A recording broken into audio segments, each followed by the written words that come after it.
Please don't come into my comment section complaining about spoilers. This is an entire section dedicated to telling you not to watch this video. If you don't want spoilers, don't watch the video. If you haven't played all of Deltarune, I swear to God, if I see comments on my... So, Deltarune chapters 3 and 4 have been out for a bit. I've been specifically waiting for the honeymoon phase of the new release to finish. So, it's been a bit. I feel comfortable enough to talk about this. But I want to try and give my own hand at making theory content and theorizing. So I wanted to kind of compile, compilize, I guess the word would be, a list of reasons why I believe DESS is the knight, which is very common. So this isn't really going to be focused on the theory itself. It's more of going to be explaining the theory, the why, how, and what motives reasonably DESS would have for being able to be the knight, and also stuff like how is she able to move around if she's, theoretically dead, stuff like that. So this is going to be my opinion and take on it, so let's begin. Excuse me, Mrs. Williams, you forgot to assign the homework. So when it comes to identifying the knight, there are really three basic things we can go off. Number one, the most obvious thing, the knight has antlers, meaning that the knight must be a member of the Holiday family. We can, of course, eliminate Noelle, because it can't be Noelle, we know what she looks like in the Dark World, being that there's only 3 realistic candidates, Carol, Rudy, and DESS. Now, I'm going to eliminate the idea of it being Carol right away. I know the biggest piece of proof we have is the fact that Carol owns a katana. However, I 100% believe this is a red herring, simply because it wouldn't really make sense if we pause and think about the timeline here. In chapter 4, we know a dark fountain was opened in the church during a sort of a choir practice moment of time. Now, Carol, if Carol is a knight, we're assuming she went from the church and then she opened up the 2 dark fountains, I believe, and then she went back after being called by Chris and told, hey, Susie is about to get her hands on the guitar, come bail me out. But that doesn't seem to make that much sense if we think about the fact that, for one, technology does not work in the Dark World. You can't use your phone in the Dark World. We know this because of Chris. It just becomes garbage noise. So unless it is really good timing of Carol literally leaving the Dark World the second that Chris calls her, that's very unlikely. However, Carol is totally aware who the Roaring Knight is, and I actually have my own theory that Carol is the reason why the knight exists. But that will have to be go into later. But as of right now, I really do not believe Carol's the knight. And then for Rudy, I'm not gonna lie, a lot of people have been pushing Rudy theory. I don't believe it. He's a sick man in a bed. The guy can't walk a couple steps without coughing. Now, I try and avoid using anything that could be considered confirmation bias, but another piece of evidence I believe counts is that you can 1000% hear Lost Girl inside of the Knight's theme, Black Knife. Now, if the theory is correct and Lost Girl is actually December's theme and not Noelle's theme, I really feel like that is a hint. Now, I'm not fully sure. I personally believe, and a lot of other people believe, they can hear Lost Girl. So I'm going to try and quickly play them here. You guys can determine if you hear it. Maybe I'm insane. I don't know.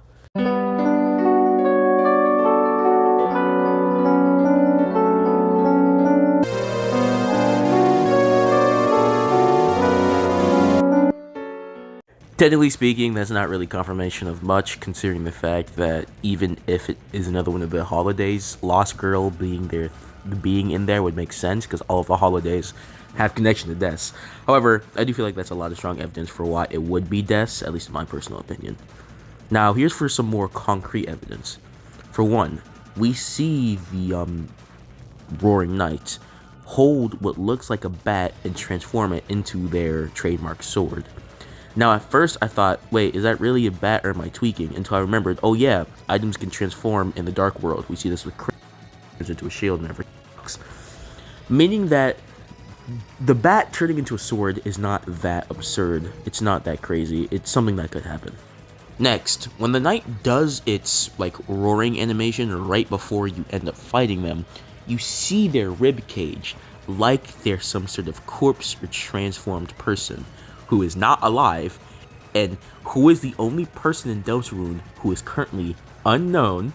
The best candidate for the night is a member of the Holiday family, uses a bat, and is presumed dead. That's right, December Holiday, baby. Theory closed. Ha, JK, there's still a lot I need to do. Ain't no way she's gonna take my job. I made that mess. What? You did, King. I made that mess. Yes, King. Now, from here on out, we are going completely into speculation territory. Do not take anything I say as objective fact. Everything I have said earlier is content that we have in the games. I will now be taking content we get from different parts of the chapter and trying to piece them together. I 100% believe that everything that we've gotten in the recent chapters is supposed to be different ways of hinting towards who the knight will be. But, as of right now, nothing is confirmed in this entire area is conjecture. This is all conjecture. Please do not make it seem like I'm trying to say a fact. This is all conjecture. Okay, we got that? Alright, cool, let's begin. Now, I feel like Chapter 4 is probably the most important chapter for understanding the knight. And it all links back to Gerson. I think specifically two parts about the entire Gerson's existence in Chapter 4 is, number one, the fact that people who are deceased can be brought back into Dark Worlds if their dust is by an item that they adore. And number two, something can go wrong in a Dark World that creates a sort of messed up zombie creature. I'm talking about the Gerson statue. I think you guys know where I'm going with this, but let me keep on going. I'm just going to say my theory in full and come up with the evidence and show it up. But I completely believe that the current knight is the corpse of December Holiday. And December, as in the thinking soul, the body of her, is currently trapped inside of Deltarune's code. I know it's not confirmed, though I feel like it's pretty obvious the person in the code is DESS. If you don't know, I'm not going to go over it, so I'm just going to put them on screen as I'm talking right now. But there is a bunch of lines of code that get added every single chapter that depicts a person who is trapped inside of there that a lot of people assume is December. Now, the reason I think that it's December's corpse specifically that is around and the two are separated is because the way the knight acts is very strange in a way. I feel like with all of the different portions of DESS we know for a fact she would probably act like that if given powers, but she also wouldn't realistically hurt a person that she knows as a kid, referring to Susie, and also just Chris. She would not hurt Chris, except she doesn't hurt Chris. As you know, a lot of people know this fact already, a lot of things that happened on No Hit, the knight acts weirdly. Chris is trying to, I guess, slightly budge him. Hey, let's hurry this up because I know you can beat all us. I don't know why you're doing this. And also, I don't remember if it's No Hit or First Death, but there is a special animation that plays where when she's knocking down the whole party, instead of swooning Chris, they will simply push him down and then knight them according to the files. It's called knighting. So this is of course assuming that Chris is working with the knight, which we know about. We know this is a thing. But the way they're acting makes them seem friendly, like they know each other, which is yet another piece of DESS theory. But I still don't believe this is fully DESS. This is not fully December. Now that part was fully a hunch. I don't have that much evidence backing up the separation theory. But evidence I do have is that I 1000% believe the current knight is the result of one of these wrong dark fountains, and one of these wrong dark fountains was made in the bunker itself. If we take a look at the Gerson statue, it does not act like the knight, but the way that the two kind of move, where it's an imitation of an existing person that has been sort of wobified, and it's really powerful, but it does not act like the same person. I feel like those two are going to be used as parallels for something. I totally believe that Gerson's entire situation in Chapter 4 is going to foreshadow exactly what happened to DESS. She had died, and then someone had to create a dark fountain in the bunker. Maybe she died in the bunker, and when the fountain was created, it messed her up, and it split her mind and her body, and ended up making a situation like how Gerson in the statue is. Of course, the statue is not Gerson. Gerson is not the same as the statue, but it's kind of like a parallel, at least in my opinion. I also believe this is where our good old pal W.D. Gaster comes into play. That's right, everybody's favorite, Mr. Ding-a-ling Gaster. I believe that Gaster is, of course, important to the story, naturally, but I believe that DESS is going to be a kind of parallel to what happened with Gaster. And Gaster knows DESS because DESS had something very similar happen to her.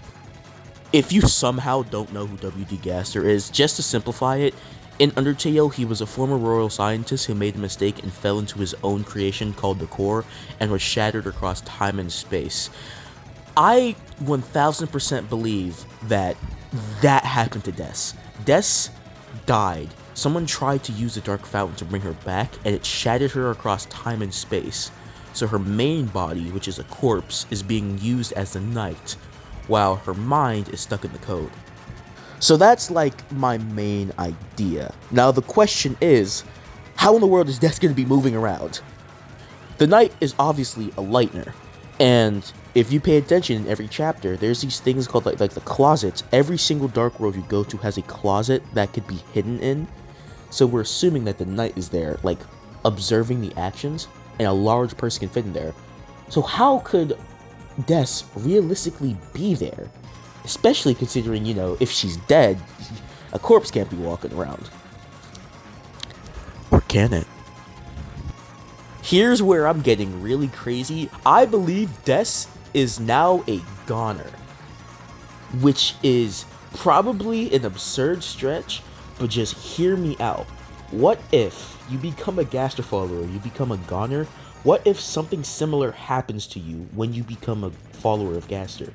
You also get dropped in between all of space and time on a lesser version of it. So a kind of gray version of you can still walk around, can still exist, but your soul and mind is just lost somewhere. This also would help explain why the Goners look like existing monsters that we know already, like Goner Kid and that one fish guy.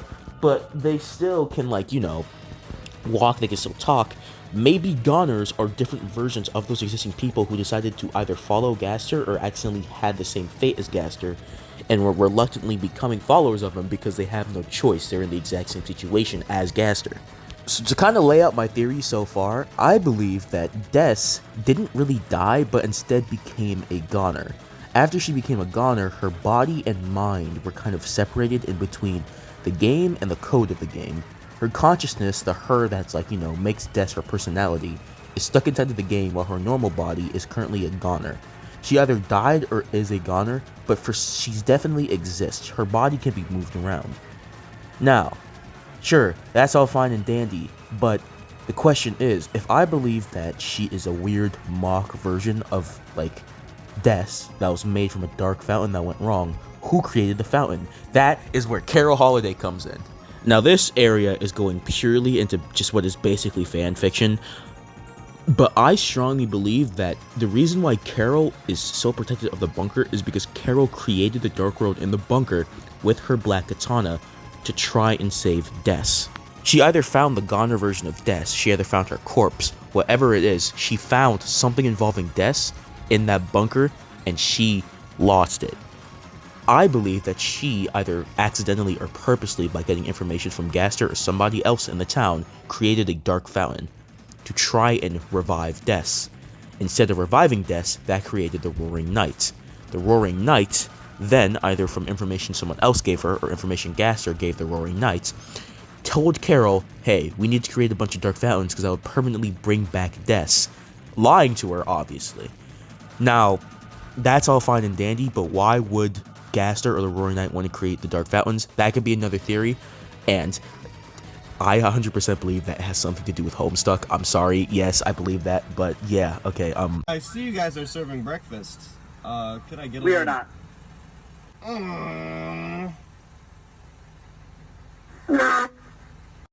So to summarize this entire video, I believe that December Holiday is in fact the Knight. After dying or becoming a goner, one of the two inside of the bunker, Carol went into the bunker and found her. Out of despair or fear, she created a dark fountain to try and bring her back. Of course, this went wrong, and DESS came back as the Roaring Knight instead of, like, normal December.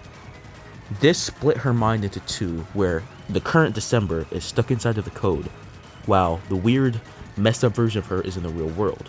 While in the code, December must have either found or is getting, like, whispered things by Gaster. Both versions of her probably have interacted with Gaster. Gaster is telling the current normal roaring knight to open as many fountains as possible to cause the roaring. The roaring will do something I have to go to in another video, but I strongly believe the roaring will reset the entire universe, aka basically be the scratch from Homestuck. And that's the end of the theory. I don't really know how to end videos like this. Bye.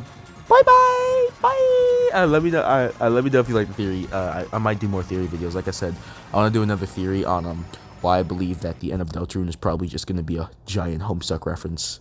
But yeah, later. Bye. Tiggity! Get the ball! Wake up! Fucking